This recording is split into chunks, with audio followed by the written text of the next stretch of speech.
Good morning, students. Today, 8th class, I will start history chapter first. Okay, today is your new session of 8th class. From history section, I will start chapter first. Okay, where, when, and how. This chapter deals with the dates.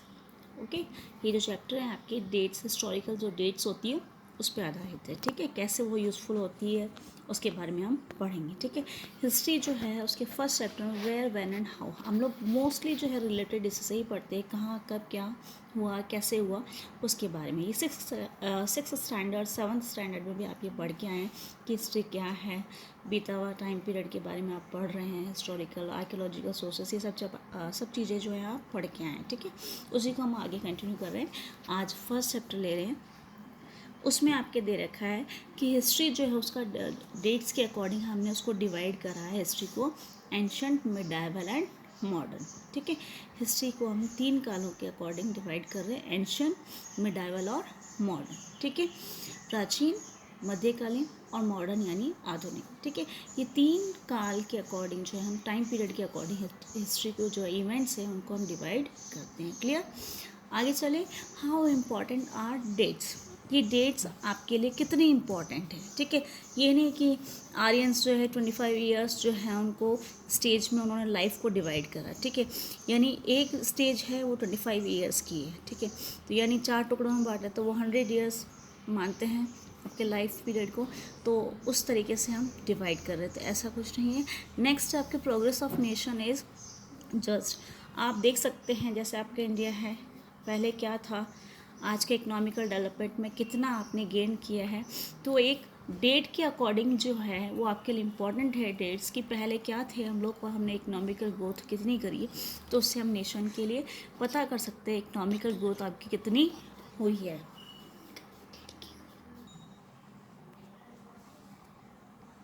Next आपके जो है fire और agriculture की हम बात करें, जैसे आपने 6th और 7th स्टैंडर्ड में पढ़ा होगा कि कैसे अर्ली मैन फायर और एग्रीकल्चर मतलब करना सीख जाता है, कैसे वो डिस्कवरी करता है व्हील की और फायर की। ठीक है, तो उसके बारे में यहाँ पढ़ा, तो कब कैसे किया उन लोगों ने उसके बारे में आप पढ़ते, तो ऐसे आपके लिए इम्पोर्टेंस रखती हैं ये डेट्स हिस्ट्री में। ठीक है, व्हेन इंडिया बिकेम इंडिपेंडेंट, जब आपका देश आज़ाद हुआ और उसकी इम्पोर्टेंस क्या है, आपके लिए स्ट्रगल किस तरीके से करा, वो सब चीज़ें आपके लिए इम्पोर्टेंट रखती है डेट्स। ठीक है, आपने कॉन्स्टिट्यूशन कब बनाया, ये सब चीज़ें हैं इसमें आपके लिए इम्पोर्टेंस रखती है, इसलिए हमारी हिस्टोरिकल डेट्स जो है सब चीज़ें हमारे लिए, ये सब चीज़ जानने के लिए हमारे लिए इम्पोर्टेंट होती है डेट्स। क्लियर, नेक्स्ट आपके हैं जेम्स मिल्स जो है उनका पीरियडाइजेशन जो है इंडियन हिस्ट्री के लिए, यानी इतिहास को जो है जेम्स मिल ने जो है किस तरीके के इतिहास जो है इतिहास को टुकड़ों में बांटा, उसको कैटेगराइज करा, पीरियडाइजेशन करा, उनको वर्गीकरण करा एक टाइम पीरियड के अकॉर्डिंग। ठीक है, तो उसको हम देखते हैं। फिर उसके बाद जो है वो भी आपको एंशंट, मिडाइवल, मॉडर्न के रूप में मिलता है। नेक्स्ट आपके अदर्स जो और भी लोग थे उन लोगों ने हिंदू, मुस्लिम और ब्रिटिश के रूप में पीरियड में माना, जो कि ब्रिटिश पीरियड आपके कॉलोनियल पीरियड के रूप में माना जाता है। तो जिस तरीके से आपने भी ऊपर देखा, एंशंट, बहुत सारे हिस्टोरियंस ने आपको एंशंट, मिडाइवल और मॉडर्न में 3 कालों में इसको डिवाइड करा इतिहास को। तो जेम्स मिल ने जो है उसको 3 टुकड़ों में बांटा, लेकिन वो हिंदू, मुस्लिम और ब्रिटिश ये 3 पीरियड में उन्होंने बांटा। ब्रिटिश पीरियड यहाँ पे कॉलोनियल पीरियड के रूप में है, किस तरीके से ब्रिटिशर्स ने आपका शोषण करा, कैसे आपके यहाँ पे इकोनॉमिकल ग्रोथ को सब कुछ ख़त्म कर दिया, आपके इंडस्ट्रियलाइजेशन के थ्रू जो है सब कुछ आपका ख़त्म हो गया, जो भी आपके इकोनॉमिकल फील्ड में जितने भी आपके अलग अलग उद्योग वगैरह थे। ठीक है, उसको हम आगे बढ़ाते हैं। और इस कॉलोनियल पीरियड के बारे में जो ऑब्जेक्शंस हुए हैं, जिसमें कि बहुत सारे इतिहासकार या हिस्टोरियंस थे, उसमें से कुछ के नाम मैं लेना चाहूँगी यहाँ पे, जैसे H.C. रायचौधरी और R.C.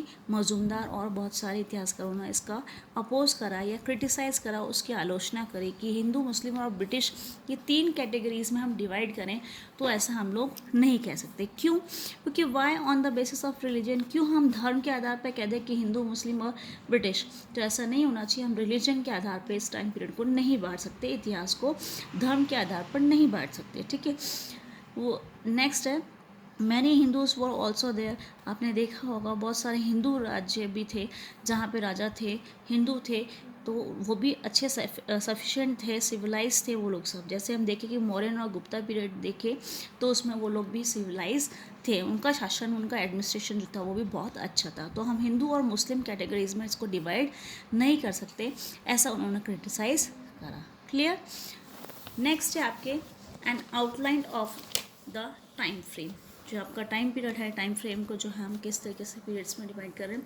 The speed of progress and civilisation was not same in all parts of the world.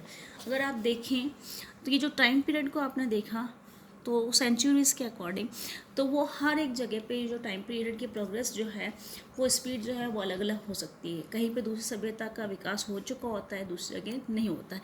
तो अलग अलग वर्ल्ड में अगर देखें पार्ट्स में, वर्ल्ड के अलग अलग जो कंट्रीज़ हैं वहाँ पे, अगर वर्ल्ड के पार्ट्स में हम देखें कंट्रीज़ में, तो वहाँ पे प्रोग्रेस जो होती है कहीं पे कम, कहीं पे ज़्यादा, कहीं पहले हो जाती है, कहीं बाद में होती है। तो फिक्स नहीं है कि सब जगह एक टाइम पीरियड के अकॉर्डिंग जो है सेम ही प्रोग्रेस हो, ऐसा नहीं है। कुछ सिविलाइजेशन पहले हो जाती है वहाँ पे डेवलप, कुछ बाद में होती है। ज़रूरी नहीं कि एक प्लेस पे जो है वहाँ हो चुकी तो दूसरी जगह भी होगी। जैसे हम देखें एग्जाम्पल आपके, वाइल इन यूरोप, जैसे कि यूरोप में था मॉडर्न पीरियड जो होता है आपके स्टार्ट होता है 16th सेंचुरी में, लेकिन इंडिया में जो है it's began in the 18th rather in the 19th। हमारे यहाँ पे 18th में शुरू हो जाता है, वहाँ पे ऑल ओवर यूरोप में 19th सेंचुरी। तो ये आप जो है डिफरेंस देख सकते हैं टाइम पीरियड का। नेक्स्ट आपके आता है impact of the modern period. जो हम मॉडर्न पीरियड की, आधुनिक पीरियड की बात कर रहे हैं, उसका क्या इम्पैक्ट रहा हमारे इंडिया पे। When India came into contact with Europeans, जब हमारे यहाँ पे यूरोपियंस आए तो उसका हमारे ऊपर क्या असर रहा उसके बारे में हम पढ़ेंगे। हमारे यहाँ पे उस समय बहुत सारे सोशल लेवल्स थे। आपने देखा होगा समाज में बहुत सारी कुरीतियाँ होती हैं, उनको जो बहुत रिजिड होते हैं लोग, जो उसको जो है हटाना नहीं चाहते। जैसे सती प्रथा वगैरह है, विधवा विवाह है, पुनर्विवाह के लिए बात करते हैं, ये सब चीज़ें नहीं चाहते। तो उस समय ये जो मॉडर्न पीरियड था, उस समय जो आए थे यूरोपियंस वगैरह, तो ये सब चीज़ें वो लोग नहीं चाहते थे। लेकिन हमारे जो रिजिडनेस थी हमारे धर्म के अकॉर्डिंग वो लोग नहीं चाहते थे। इकोनॉमिकल अगर फील्ड में देखें तो हमारे यहाँ पे जो है बहुत सारे उद्योग धंधे जो उनको ख़त्म कर दिया गया था। ठीक है, वो समाप्त होने लगे। ये लोग आकर के ब्रिटिशर्स वगैरह जब आने लगे हमारे यहाँ पर, तो हमारी सब चीज़ें ख़त्म हो। लेकिन उसका फ़ायदा हमें ये रहा, इम्पैक्ट ये रहा, नए नए स्कूल्स और कॉलेजेस यहाँ पे खोले। ठीक है, उससे हमको इंग्लिश एजुकेशन, जो वेस्टर्न कल्चर हो उसके बारे में हमको जो है उसका हमारे ऊपर प्रभाव पड़ने लगा। जब वेस्टर्न कल्चर और स्टडीज़ या लैंग्वेज के बारे में हम बात करें तो उससे हम लोग दूसरे जो कंट्रीज़ हैं उसके बारे में हम लोगों को जानकारी मिलती है, जिससे हम लोग भी जो है इन्फ्लुएंस होते हैं। हमारे ऊपर ये प्रभाव पड़ता है कि दूसरे देशों में जिस तरीके से लोग स्ट्रगल करते हैं उसी तरीके से हमारे यहाँ इंडिया में भी नेशनल मूवमेंट स्टार्ट होना शुरू हो जाता है। ठीक है, और न्यू टास्क टू रिकन्स्ट्रक्ट, उसके बाद जब हम नेशनल स्ट्रगल करते हैं, मूवमेंट्स चलाते हैं, स्ट्रगल करने के बाद हमको आज़ादी मिल जाती है, हमको स्वतंत्रता मिल जाती है, हम इंडिपेंडेंट हो जाते हैं। उसके बाद हमारे पास एक नया कंस्ट्रक्शन करने के लिए, यानी हमारा एक इंडिया को रिकन्स्ट्रक्ट करने का हमारे पास बहुत सारा बड़ा काम होता है, जिसमें हम कॉन्स्टिट्यूट करते हैं, हमारे संविधान को बनाते हैं। ये उसके अलावा और रीबिल्डिंग करना, नए तरीके से हमको सब चीज़ों को बनाना होता है। क्लियर। तो ये रहा हमारे मॉडर्न पीरियड में जो है उसके बारे में हम पढ़ रहे हैं कि क्या है हमारे ऊपर, इंडिया के ऊपर क्या इफेक्ट रहा। क्लियर बेटा। नेक्स्ट है आपके major developments in 18th century. क्या क्या बड़े बड़े जो आपके डेवलपमेंट हुए थे 18th सेंचुरी में, उसके बारे में हम पढ़ेंगे। It is darkest century, downfall of Mughal empire. आपने देखा होगा डेवलपमेंट्स तो हुए, लेकिन सबसे पहले हम देखें तो डार्कनेस इसकी ये थी इस सेंचुरी में कि डाउनफॉल हुआ मुगल एम्पायर। जो मुगल एम्पायर है वो एकदम ख़त्म होने लगा। ठीक है, औरंगज़ेब और उसके बाद में जितने भी शासन में थे लोग, राजा थे, वो इतने नहीं थे योग्य। ठीक है, धीरे धीरे ये शासन ख़त्म होने लगा। डिफरेंट इंडिपेंडेंट स्टेट्स, यहाँ पे बहुत सारे इंडिपेंडेंट स्टेट्स जो है बनने लग गए थे। ठीक है, बहुत सारे स्वतंत्र राज्य अपने आप बन चुके थे। तो हम कह सकते हैं कि जब मुग़ल एम्पायर डाउनफॉल पे था, उसके बाद स्ट्रगल होने लगी सुप्रीमेसी को लेकर के कि कौन सुपीरियर है। बहुत सारे नेटिव पावर्स के बीच में ऐसा होने लगा, but also between the native powers and the foreigners. Native powers जो थी हमारे यहाँ पे मुगल्स और दूसरे, उनके बीच और फॉरेनर्स के बीच में भी लड़ाई शुरू होने लगी। ठीक है, इसका एडवांटेज लेने के लिए जो है यहाँ पे बहुत सारे एम्पायर्स थे, बहुत सारे लोग थे, जिसमें से जैसे निज़ाम उल मुल्क जो है, जिन्होंने हैदराबाद स्टेट को बनाया 1724 में। उसके बाद इसका एडवांटेज जो है उन्होंने लिया और फिर मुर्शिद कुली खान और अली वर्दी खान जो है वो बंगाल बनाते हैं, यानी सब स्वतंत्र होने लग गए थे। बहुत सारे आपके इसमें दे रखा है, एक मैप दिया गया है मिडिल 18th सेंचुरी में बहुत सारे जो इंडिपेंडेंट स्टेट्स बने उनके बारे में। उसके बाद जो है राजपूत, जाट्स और सिख जो थे, पठान, सब लोग जो है इंडिपेंडेंट स्टेट्स के रूप में नॉर्थ इंडिया में बनाने लग जाते हैं अपने अपने स्टेट्स। इन सब में जो है फिर लड़ाई शुरू हो जाती है, सब अपनी सुप्रीमेसी चाहते हैं। मराठा जो है वो भी अपना बेस्ट यूज़ चाहते हैं सिचुएशन का, ठीक है। और उसके बाद जो है बहुत सारी जो है पावर्स यहाँ पे आने लग जाती हैं, जिसमें से आपके यूरोपियंस, पोर्टुगीज, डच, फ्रेंच और ब्रिटिशर्स सभी चाहते हैं यहाँ पे हमारे इंडिया में जो है ये जो स्थिति देख कर के उसका यूटिलाइज करने के लिए, ठीक है। उसके बाद इनमें जो है बहुत सारे जो यूरोपियंस, पोर्टुगीज, डच और फ्रेंच लोग जो आए हैं हमारे यहाँ पे, तो इनमें जो है यहाँ पे 1744 से लेकर के 1763 तक जो है 3 जो कर्नाटिक वॉर्स होते हैं इनके बीच में, इंग्लिश और फ्रेंच के बीच में, ठीक है। क्योंकि वो लोग चाहते थे कि इनमें से हर लोग यही चाहते थे कि हमारे इंडिया में जितने भी फ़ायदा मिले इन सबको सभी चाहते थे, ठीक है। Struggle between English and Maratha and Mysore etcetera, जितने भी स्टेट्स थे इंडिपेंडेंट उन सब के साथ इनकी लड़ाई शुरू हो जाती है। उससे क्या होता है, आपकी इकनॉमी जो है बिल्कुल डाउन हो जाती है, सब कुछ ख़त्म होने लगता है। ब्रिटिशर्स जो है रूल कर देते हैं इंडियन इकोनॉमी का, हमारे जितने भी उद्योग धंधे होते हैं, हमारे जितने भी वो सब चीज़ें ख़त्म हो जाती है, हमारी इंडियन इकोनॉमी बिल्कुल ख़त्म होने के कगार पे पहुंच जाती है। तो हम देख रहे हैं कि जो ब्रिटिशर्स थे उन्होंने यहाँ पे हमारे जितनी भी चीज़ें थे इकोनॉमिकल फील्ड में सब कुछ ख़त्म कर दिया। नेक्स्ट है आपके main sources of the history of the modern India. जो हिस्ट्री है उसके सोर्सेज होते हैं हिस्टोरिकल सोर्सेज। वो सोर्सेज जो है हमारे मॉडर्न इंडिया में क्या इंपॉर्टेंस रखते हैं, कौन कौन से हैं वो इंपॉर्टेंस रखते हैं जिससे हमको जानकारी मिलती है। तो मेन सोर्स जो है कौन कौन से मुख्य स्रोत हैं जिससे हमको मॉडर्न इंडिया के बारे में जानकारी मिलती है। जैसे आपने 6th क्लास में पढ़ा था लिटरेरी और आर्कियोलॉजिकल सोर्सेज, ठीक है। तो मॉडर्न जो सोर्सेज होते हैं मॉडर्न पीरियड के, मॉडर्न इंडिया के, ठीक है। तो पहले है नेशनल जो आर्काइव्स होते हैं इंडिया के, जो कि न्यू दिल्ली में 1922 में ये स्थापित किया गया। ये नेशनल आर्काइव्स जो होते हैं वो हिस्टोरिकल जो रिकॉर्ड्स होते हैं उनको रखने के लिए एक जगह होती है, a place to keep public records या हिस्टोरिकल रिकॉर्ड्स को वहाँ पे रखा जाता है, ठीक है। वो एज लाइब्रेरी के रूप में जैसे उस तरीके से रखते हैं, तो हमको उनसे जानकारी मिल सकती है कि मॉडर्न पीरियड में किस किस तरीके की जो कटिंग्स होंगी, जो नॉवेल्स हैं या न्यूज़पेपर्स हैं, उनके बारे में हमको वहाँ से हम ले सकते हैं और उस समय के बारे में हम पढ़ सकते हैं और उन सब सेंटिमेंट्स को हम जो है फील भी कर सकते हैं कि कैसे नेशनल मूवमेंट हुआ, किस तरीके से हुआ, सब चीज़ें हम उससे जानकारी ले सकते हैं, ठीक है। तो ये हिस्टोरिकल रिकॉर्ड्स, क्योंकि उस समय जो थे ये ब्रिटिशर्स, वो ये रिकॉर्ड्स जो है रिकॉर्ड रूम्स उन्होंने बनवाए थे, सर्वेज वगैरह भी करवाते। तो ये रिकॉर्ड्स रूम जो थे वो स्पेशली जो है इनको पब्लिक रिकॉर्ड्स को रखने के लिए उन्होंने बनवाए थे, ठीक है।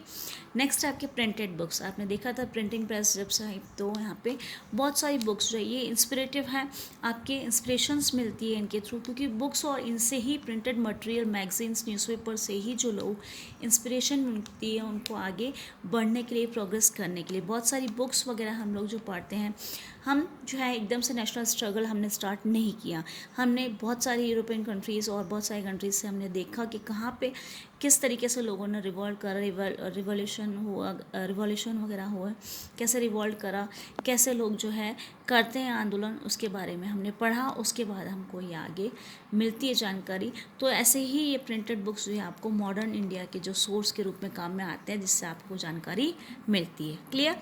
नेक्स्ट है गवर्नमेंट ऑफिशियल डॉक्यूमेंट्स जो होते हैं, जो ब्रिटिशर्स थे उन लोगों ने क्या करा, जो ऑफिशियल डॉक्यूमेंट्स थे उनके लिए रिकॉर्ड रूम्स बना रखे थे। गवर्नमेंट भी जो है आज के अगर हम देखें तो today we also are having the official documents also, आज भी हम देखते हैं रखते हैं गवर्नमेंट जो है अपने डॉक्यूमेंट्स को। ये हम देख सकते हैं कि जो ब्रिटिशर्स जो बहुत सारे लोगों के साथ डील होती थी, जो ट्रीटीज़ होती थी, उनको जो है डॉक्यूमेंट्स के रूप में प्रिजर्व रखती थी, ताकि वो लोग जैसे आपने ऊपर पढ़ा यूरोपियन पोर्टुगीज सब ने कैसे जो आपके हैदर अली और ये मैसूर और टीपू सुल्तान की बात करें तो उनके साथ कैसे उन्होंने ट्रीटीज़ वगैरह करी, कैसे उन्होंने अपने रिलेशंस बनाए, तो वो सब रिकॉर्ड्स उन लोगों ने रखना शुरू करा। किस तरीके से उन्होंने डोमिनेट किया, क्या नीतियाँ अपनाई, तो ये सब चीज़ें उन्होंने रखी उस समय भी। तो आज भी हम इस तरीके से ऑफिशियल डॉक्यूमेंट्स रखते हैं। उस मॉडर्न पीरियड के बारे में भी हमको उसके बारे में जानकारी मिलती है। क्लियर।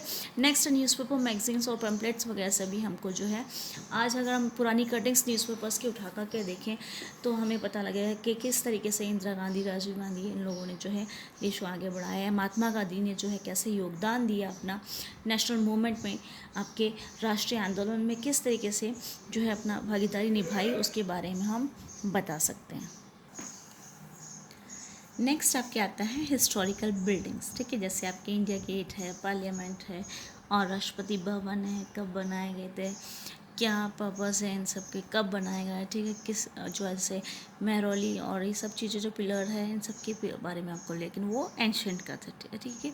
तो उसके बाद हम देखें तो अलग अलग टाइम पीरियड के अकॉर्डिंग, लेकिन मॉडर्न जो पीरियड है उसमें हमने हिस्टोरिकल बिल्डिंग्स देखे तो ये जो आपके Rashtrapati Bhavan, parliament, India gate, जो बहुत सारे मॉन्यूमेंट्स वगैरह है हिस्टोरिकल बिल्डिंग्स से, उसके बारे में हम पता चलता है। ठीक है, तो ये सोर्सेस है जिससे हमको मॉडर्न पीरियड के बारे में पता चलता है। नेक्स्ट आपके कुछ मिसलेनियस जो है बहुत सारे और मिलते हैं, जैसे लेटर्स है, फिल्म्स है जो बनाई जाती हैं इस टाइम पीरियड के बारे में हमको जानकारी। जैसे लेटर्स देखे हैं, जैसे महात्मा गांधी और इन लोगों ने, सुभाष चंद्र बोस ने जो है अपने जीवन के बारे में कुछ ऑटोबायोग्राफीज़ भी लिखी होंगी और कुछ उन्होंने लेटर्स लिखे हैं, तो वो सब चीज़ें भी हमको जो है मिलते हैं एज ए सोर्स के रूप में, जो हमको मॉडर्न पीरियड की इंडिया के बारे में हमको जानकारी देती है। क्लियर बेटा, ये चैप्टर यहीं तक कंप्लीट होता है। ठीक है, अगर if you have any problem आप कमेंट्स दे सकते हैं इस चैप्टर में, अगर आपको कुछ नहीं समझ में आया हो तो। क्लियर।